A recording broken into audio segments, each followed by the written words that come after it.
মনোনয়নপত্র দাখিলের পর ময়দানে জোর কদমে প্রচারে নেমে পড়েছেন সব দলেরই প্রার্থীরা। বারাকপুর সংসদীয় কেন্দ্রের ভাটপাড়া একটি অতি গুরুত্বপূর্ণ জনপদ, একসময় যা বামেদের ঘাঁটি হিসাবে পরিচিত ছিল। তবে রাজ্য রাজনীতির হাওয়া বদলের ফলে এই বিধানসভা আসনটি বর্তমানে বিজেপির দখলে এবং পৌরসভা তৃণমূলের দখলে। ২৬-এর নির্বাচনে বামফ্রন্ট সংযুক্ত মোর্চার ভাটপাড়ার প্রার্থী আশ নারায়ণ সিং। সাংগঠনিক ক্ষেত্রে তিনি যেমন ভাটপাড়ার পরিচিত ও প্রাক্তন রাজনীতিবিদ, পাশাপাশি এলাকার শ্রমিক সংগঠনের অন্যতম কাণ্ডারি হলেন আশ নারায়ণ সিং। নির্বাচন যতই এগিয়ে আসছে, প্রচার ততই জোরদার হচ্ছে। সকাল হতেই দলীয় কর্মী সমর্থকদের নিয়ে রাস্তায় নেমে পড়ছেন সিপিআইএম প্রার্থী। প্রতিদিন ২ বা ৩ দফায় প্রচার সারছেন তিনি। এলাকার অলিগলি ঘুরে সাধারণ মানুষের সাথে জনসংযোগ করতে দেখা যাচ্ছে প্রার্থীকে। ৩৪ বছর রাজত্বের পর বামফ্রন্টের ভরাডুবি হয়েছে রাজ্য জুড়ে। কেন্দ্র কিংবা রাজ্য সরকারের শ্রমনীতির অধঃপতন থেকে শিল্পাঞ্চলের ভগ্নদশা, এই সব কিছু মিলিয়ে দারিদ্র্য সীমার নিচে থাকা মানুষের সংখ্যা ও বেকারত্ব ধারাবাহিকভাবে বেড়েছে। শোষিত শ্রমনীতির চারণে জুট মিল শ্রমিকরা কর্মহীন হয়ে পড়েছেন। কেন্দ্রীয় অর্থনীতিতে দ্রব্যমূল্য বৃদ্ধির পাশাপাশি শিল্পাতালুক এই অঞ্চলগুলির সমস্যাগুলিকেই মূলত প্রচারের প্রধান হাতিয়ার করে নির্বাচনী ময়দানে এগোচ্ছেন আশ নারায়ণ বাবু। মানুষের অবস্থা খুব খারাপ। এই চটকল বেল্ট, এখানে চটকল ছাড়া কিছু নেই। যা যা কারখানা ছিল সব বন্ধ হয়ে গেছে, একমাত্র চটকল বেঁচে আছে। এই আমার বেল্টে 7টা জুট মিল আছে, 7টা জুট মিল আছে। জেজিআই বন্ধ, অ্যালায়েন্স বন্ধ, আপনার কাকিনাড়া 4 মাস হয়ে গেল, 4 মাস ধরে বন্ধ।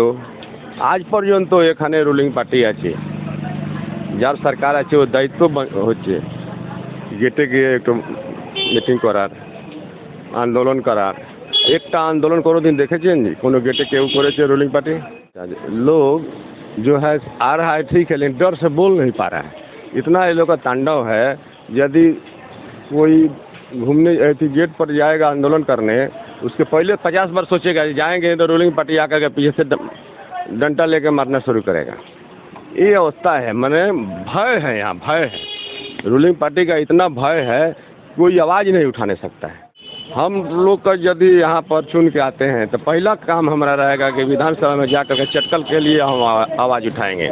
इसलिए चटकल, इस बेल्ट में चटकल छोड़ करके दूसरा कुछ नहीं है। तो चटकल कैसे सुधार होगा इसके बारे में हम जरूर सोचेंगे। यहाँ भाटपाड़ा म्यूनसिपलिटी बगल में है।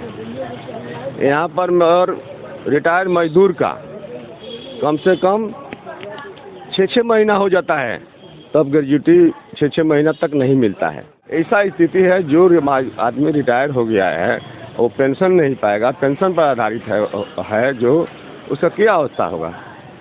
ये देख करके हम लोग को बहुत दुख हो रहा है। आज तक हम लोग को सरकार में कभी भी नहीं देखे हैं कि पेंशन 6-6 महीना आदमी का बंद हो गया हो, रुका हो। भय लोग আছে এই ভয় কীভাবে বের হয়ে যায়? সরকার যখন চেঞ্জ না হয় ভয়টা বেরোবে না। এই ভয় করতে, ভয় আছে চেঞ্জ করতে গেলে আমাকে সরকারকে এখানে আনতেই হবে। মজদুর চাইছে কি না এখানে বামফ্রন্টের সরকার আসুক। এলাকা ঘুরে পড়ে আমরা দেখছি কি যেভাবে পাবলিক এসে হাত মেলাচ্ছে, পাবলিক আছে পাশে এসে কথা বলছে, আমার লাগছে কি না এইবার এখানে বদলাव হবেই। এবার বদলাव হবে, এখানে শুধু হবে না, পুরো পশ্চিম বাংলা বদলাव হবে।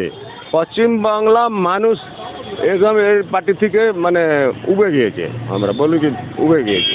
এরা এদেরকে চাইছে না একদম যে সরকারে থাকুক। আমার তো 100% আশা যে চেঞ্জ হবে, আমার 100% আশা যে চেঞ্জ হবে।